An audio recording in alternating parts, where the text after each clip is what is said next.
হঠাৎ করে এগুলো এখানে শুনছি কি আমার নিজেরই হচ্ছে কি একদমই অপছন্দ হচ্ছে এবং ডিসগাস্টিং আছে এই প্রশ্নটা। না প্লিজ আমার সিনেমা নিয়ে কথা বলি প্লিজ। আপনার অন্য অন্য কোন প্রশ্ন থাকলে একটু করবেন প্লিজ। আমরা এই ধরনের আমরা আসলে শ্যামা কাপুর নিয়ে একটু কথা বলি। এর আগে কোনো চলচ্চিত্রকে আমি এইভাবে কাছ থেকে দেখিনি, একদম শুরু থেকে শেষ পর্যন্ত। সেই বিশ্বাসটা আমি করতে পেরেছিলাম, দ্যাটস আমি লাস্ট মোমেন্টে সেই সাহসটা করতে পেরেছিলাম যে শ্যামা কাপুরের সাথে জয়েন করবো। আমি নিজেও জানি না, আমি হঠাৎ করে এগুলো এখানে শুনছি কি আমার নিজেরই হচ্ছে কি একদমই অপছন্দ হচ্ছে এবং ডিসগাস্টিং আছে এই প্রশ্নটা, খুবই ডিসগাস্টিং। আই থিংক আমরা সিনেমা নিয়ে কথা বলি, ওই প্রসঙ্গটা এটার সাথে অবশ্যই এটা রিউমার টাইপের কোনো কথাবার্তা, মানে এটা নিশ্চয়ই না। না প্লিজ আমার সিনেমা নিয়ে কথা বলি প্লিজ। আপনার অন্য অন্য কোন প্রশ্ন থাকলে একটু করবেন প্লিজ। আমরা এই ধরনের আমরা আসলে শ্যামা কাপুর নিয়ে একটু কথা বলি। আমরা রিউমার জাতীয় কথাবার্তা নিয়ে আমার সাথে কোনো আমাদের প্রমোশন নিয়ে কথা বলছি পেরেছি কিনা এটা তো একদম আপনারা বলতে পারবেন, অডিয়েন্স বলতে পারবে। আপনারা দেখেছেন, আমি শিওর যে আপনাদের যদি ভালো লাগে আপনারা একটু অডিয়েন্সকে বলবেন সিনেমাটা দেখতে আসার জন্য।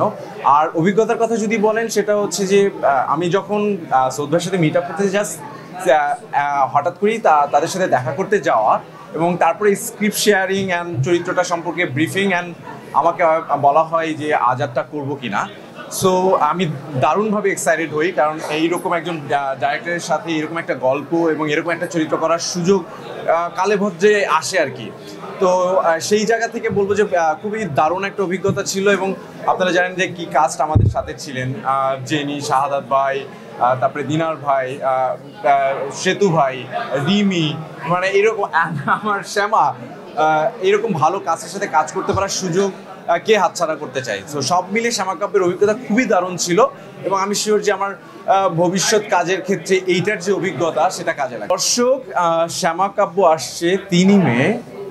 সবাই সিনেমা হলে এসে আমাদের সিনেমা শ্যামা কাব্য দেখবেন এবং আপনাদের ভালো লাগা মন্দ লাগা আপনাদের পাশের বন্ধু বান্ধব এবং ফেসবুক আর যা যা প্ল্যাটফর্ম আছে সেখানে ছড়িয়ে দেবেন। এবং হচ্ছে ফেসবুকে দেখে জাজ করে সিনেমা দেখতে আসবেন না, এসে তারপর দেখুন, তারপর জাজ করবেন। শ্যামা কাব্য সিনেমা হলে এসে দেখুন। এর আগে কোনো চলচ্চিত্রকে আমি এইভাবে কাছ থেকে দেখিনি, একদম শুরু থেকে শেষ পর্যন্ত। অভিজ্ঞতাটা একটু ডিফারেন্ট, কারণ স্ক্রিপ্ট লেভেলের সময় থেকে ছবিটির সাথে আমি ছিলাম এবং শেষ অবধি ছিলাম, মানে পোস্টের কাজেও আমি ছিলাম। সো যখন ইন্ডিয়া গেল কাজটা করতে, ওর সফর সঙ্গী হিসাবে আমি গিয়েছিলাম। তো এটা আমার জন্য খুব ইন্টারেস্টিং একটা এক্সপিরিয়েন্স, কারণ এর আগে কোনো চলচ্চিত্রকে আমি এইভাবে কাছ থেকে দেখিনি, একদম শুরু থেকে শেষ পর্যন্ত এবং আজকের এই প্রদর্শনী পর্যন্ত আসে। আমার ব্যক্তি জীবনে ভাই নেই, আমার ছোট বোন আছে একজন, অসম্ভব মধুর সম্পর্ক। মানে এই চরিত্রের বিপরীত বলা যায়, এই চরিত্রের মতো আমি নই, কারণ কোনো চরিত্রের মধ্যে কেউ হয় না আসলে, আমি আমার মতো।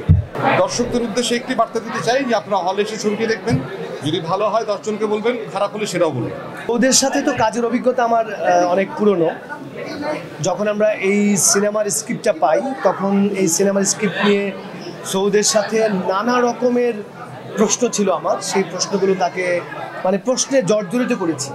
কখনো কখনো সে বিরক্ত হয়েছে, কখনো কখনো খুশি হয়েছে, কখনো কখনো আমি বিরক্ত হয়েছি। আমরা কারণ আপনারা যারা সিনেমাটি দেখেছেন তারা বুঝতে পেরেছেন যে এই সিনেমার বিষয়বস্তু অনেকাংশেই একটু কমপ্লিকেটেড ছিল।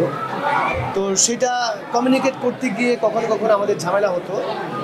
সেটা নিয়ে সৌদের সাথে যখন আলোচনা করতাম, আলোচনা করতে করতে আমরা একটা দারুণ জায়গায় পৌঁছে গেছি।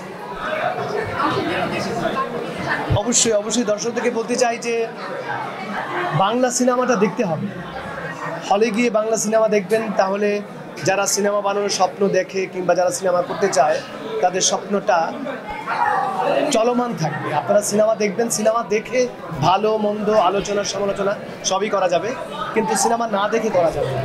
তাই প্রত্যাশা করি যে আপনারা সবাই সিনেমাটা দেখবেন। ভিন্নতা না, প্রত্যেকটা সময়ের সাথে আমরা এগিয়ে যাই।